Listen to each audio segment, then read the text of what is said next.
Welcome to Kenton's videos. Enjoy the video. In this video, I will explain how to pass the CISSP.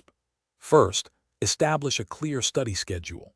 Aim for consistent daily study, perhaps 2 to 3 hours, focusing on 1 or 2 domains at a time. Break down the material into manageable chunks. Remember, understanding the why behind security concepts is more crucial than simply memorizing facts. This foundational approach will build a strong knowledge base for the exam.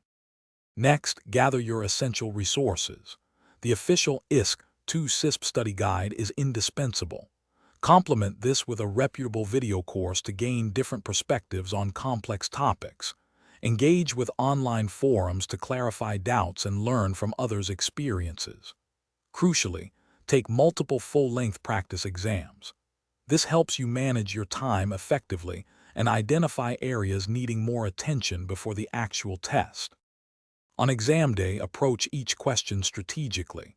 Read every question thoroughly, paying close attention to keywords and the scenario presented. Remember, the CISSP often tests your ability to think like a security manager, not just a technician. Select the most correct answer, even if multiple options seem plausible. Pace yourself.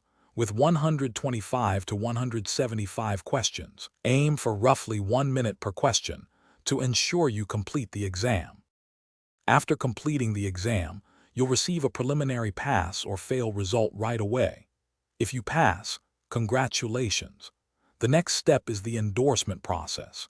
You'll need to have a certified professional endorse your experience within 9 months.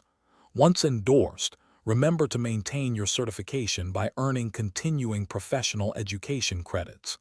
This ensures your knowledge remains current and your CISSP credential stays active. Thanks for watching. Consider subscribing if we helped you.